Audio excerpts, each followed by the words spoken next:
날마다 솟는 샘물과 함께하는 오늘의 큐티 시간입니다. 7월 5일 화요일, 오늘의 말씀은 마태복음 15장 1절에서 11절 말씀입니다.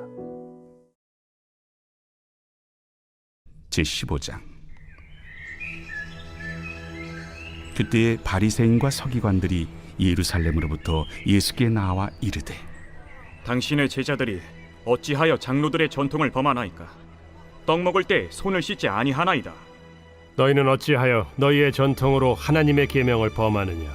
하나님이 이르셨으되 내 부모를 공경하라 하시고 또 아버지나 어머니를 비방하는 자는 반드시 죽임을 당하리라 하셨거늘, 너희는 이르되 누구든지 아버지에게나 어머니에게 말하기를 내가 드려 유익하게 할 것이 하나님께 드림이 되었다고 하기만 하면 그 부모를 공경할 것이 없다 하여 너희의 전통으로 하나님의 말씀을 폐하는도다. 외식하는 자들아, 이사야가 너희에 관하여 잘 예언하였도다. 일러스되 이 백성이 입술로는 나를 공경하되 마음은 내게서 멀도다. 사람의 계명으로 교훈을 삼아 가르치니 나를 헛되이 경배하는도다 하였느니라. 무리를 불러 이르시되, 듣고 깨달으라. 입으로 들어가는 것이 사람을 더럽게 하는 것이 아니라 입에서 나오는 그것이 사람을 더럽게 하는 것이니라. 새로운 아침입니다. 아도나이, 하나님은 내 삶의 주인이십니다.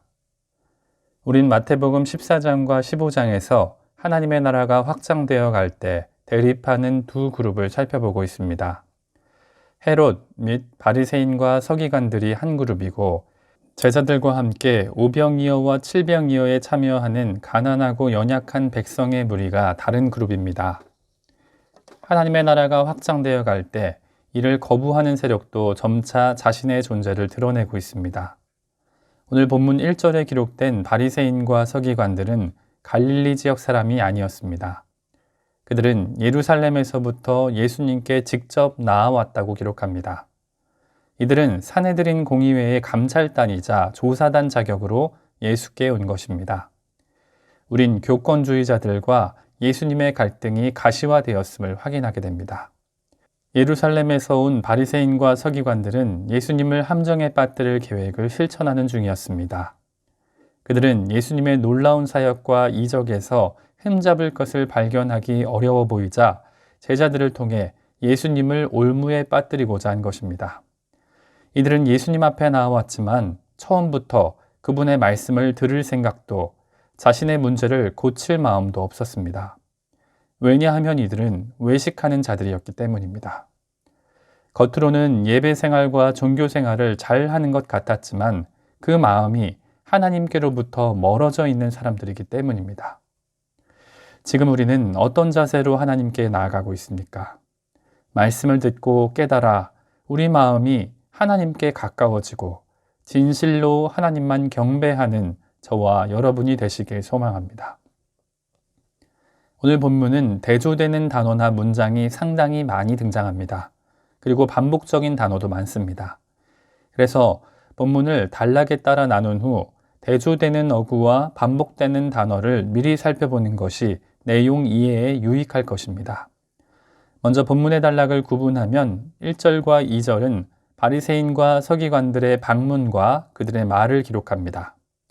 그리고 3절로 9절은 이에 대한 예수님의 답변을 기록하는데, 세부적으로 3절로 6절은 모세의 율법을 인용한 답변을, 그리고 7절로 9절은 이사야의 예언을 기록한 답변으로 구성되어 있습니다. 그리고 10절과 11절은 제자들과 백성들을 향한 예수님의 말씀으로 정리됩니다. 이어서 예수님의 말씀 가운데 대조되는 어구들을 살펴보겠습니다. 3절에는 너희의 전통과 하나님의 계명이 대조됩니다. 이어서 4절에 모세의 계명 기록과 5절에 장로들의 유전 기록이, 또 6절에는 너희의 전통과 하나님의 말씀이 각각 대조되어 기록됩니다. 8절에는 입술과 마음이 대조되고, 11절에는 입으로 들어가는 것과 입에서 나오는 그것이 대조되고 있습니다. 또 반복되는 단어도 잠시 살펴보면 2절에 장로들의 전통은 3절과 6절에 너희의 전통과 같은 의미로 사용되는 단어입니다. 예수님께서는 당신의 말씀 가운데 대조되는 두 개의 스펙트럼을 통해 예루살렘에서 방문한 종교 지도자들의 외식을 드러내시고 본질과 외형, 내면과 형식, 진실과 외식을 구분하는 것입니다. 본문에 나온 장로들의 유전 혹은 너희의 전통은 자세히 설명하면 복잡하긴 하지만 또 이해되면 그리 어려운 것도 아니기에 잠시 짚고 넘어가도록 하겠습니다. 장로들의 유전이란 말은 당시 종교 지도자들이 조상들로부터 부여받은 세세한 생활 규칙을 정비하고 집성한 일종의 행위법이라고 할 수 있습니다. 대표적으로 탈무드나 미드라시를 들어보셨을 것입니다. 탈무드는 랍비들의 성경 해석 모음집으로 행위 규범인 할라카와 이야기인 학가다로 구분됩니다. 또 미드라시는 모세오경에 대한 해석으로 세부 규정인 미시나와 보충 설명인 게마라로 나뉩니다. 이러한 유전 중에 미시나에 기록된 안식일 규정만 200가지가 넘었다고 하니 당시 종교 지도자들이 얼마나 외면과 형식에 치우쳤는지 짐작할 수 있습니다. 예수님께서는 그들이 전승받은 규범인 미시나와 게마라, 그리고 할라카와 학가다는 하나님의 율법과 동등할 수 없고 온전하지도 않다고 선언하십니다. 식사 때 손을 씻는 것은 정결과 위생의 관점에서 필요한 장로들의 유전이었습니다. 그들은 사람이나 음식이 이방인과 접촉으로부터 깨끗해야 한다고 주장했습니다. 또 먼지가 많은 지역 특성상 위생과 관련해서도 중요하기에 이런 전통을 만든 것입니다.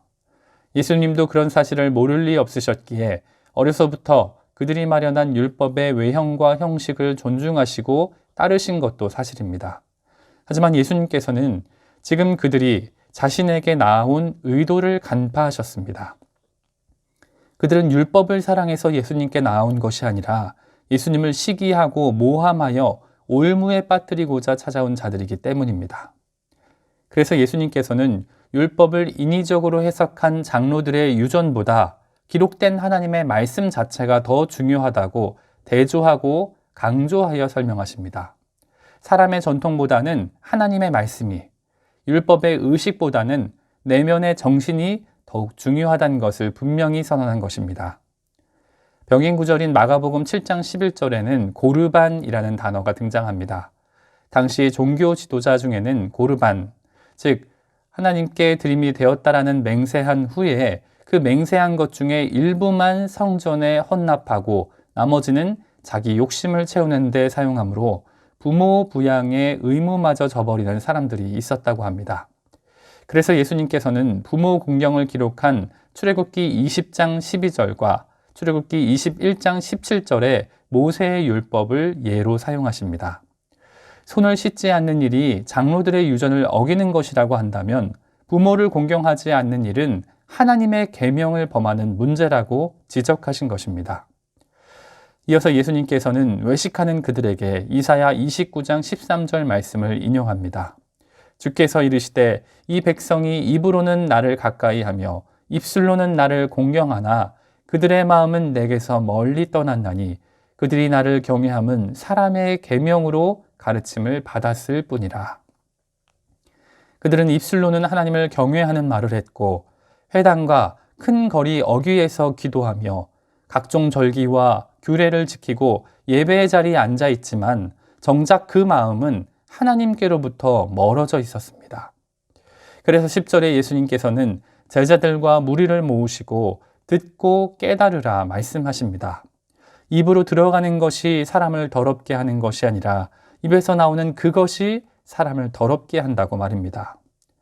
손을 씻지 않은 제자들이 입에 넣은 음식이 그 사람을 더럽게 하는 것이 아니라 종교 지도자들의 입에서 나오는 말과 생각과 욕심이 많은 사람을 더럽게 한다는 것입니다. 결론적으로 예수님께서는 마음이 하나님께 가까운 것이 거룩이고 정결이며 마음이 주로부터 멀어진 것이 죄악이며 불결이라고 말씀하십니다. 말씀을 정리합니다. 우리는 마태복음 15장 전반부 말씀을 통해 예수님을 찾아온 바리새인과 서기관들의 어리석은 질문과 예수님의 현명한 답변을 살펴보았습니다. 바리새인과 서기관들은 정작 자신들은 하나님의 율법과 계명의 본질을 실천하지 않으면서 자신들의 전통과 규범으로 하나님 나라 백성을 정죄했습니다. 마치 곡식 사이에 뿌려진 가라지처럼 그들은 하나님 나라 백성들이 누릴 권리와 복과 평안을 빼앗아 자기 배만 채우려 했던 것입니다. 그들은 입술로는 하나님을 공경하는 척했고 율법을 준수하는 척했지만 그 마음은 하나님에게서 멀어진 채 위선으로 살아갔습니다. 그런데 그보다 더 큰 문제는 그들은 자신이 형식과 전통을 잘 준수하고 있기에 스스로 잘하고 있다고 착각하며 아무런 반성조차 하지 않았다는 것입니다. 그래서 예수님께서는 그들이 하나님과 사랑을 향한 사랑과 긍휼과 자비가 없는 형식적인 종교주의자들이라고 말씀하십니다. 바리새인과 서기관들의 모습을 보며 우리 교회와 우리 자신의 신앙을 돌아봅니다. 우리 교회는 대외적으로 많은 행사도 진행하며 또 교회 안에서도 많은 봉사와 섬김이 있습니다. 교단 총회의 일을 돕고 신학교를 위해 곳곳에서 후원하며 캄보디아와 또 다양한 선교지와 선교사들을 돕고 섬기고 있습니다. 또 인근의 어려운 이웃을 찾아가 필요를 채우고 학교들을 찾아 장학금을 수여하며 말씀 배가 운동과 중보 기도 운동 그리고 전도 활동에도 열심을 내고 있습니다. 외면이 참 아름다운 모습은 분명합니다. 그런데 이에 참여하는 각 성도 한 사람 한 사람이 그 중심에서 오직 하나님만 높이고 간절한 사랑과 긍휼로 동참하여 진심으로 마음을 다해 하나님께 나아가고 있지 않다면 우리가 예루살렘에서 온 바리새인과 서기관들과 무엇이 다르겠습니까? 오늘 여러분은 이 말씀을 들으며 얼마나 간절함으로 하나님께 그 마음이 다가가고 있습니까? 오늘도 하나님께서는 진실한 마음으로 통회하고 뉘우치며 사모함으로 예배의 자리로 나오는 예배자 한 사람을 찾고 계십니다. 말씀을 듣고 깨달아 우리 마음이 하나님께 더욱 가까워지고 진실로 하나님만 경배하는 저와 여러분이 되시기를 소망합니다.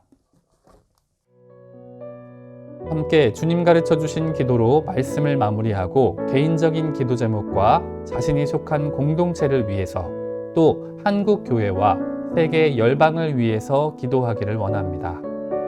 하늘에 계신 우리 아버지, 아버지의 이름을 거룩하게 하시며 아버지의 나라가 오게 하시며 아버지의 뜻이 하늘에서와 같이 땅에서도 이루어지게 하소서. 오늘 우리에게 일용할 양식을 주시고 우리가 우리에게 잘못한 사람을 용서하여 준 것 같이 우리 죄를 용서하여 주시고 우리를 시험에 빠지지 않게 하시고 악에서 구하소서. 나라와 권능과 영광이 영원히 아버지의 것입니다. 아멘.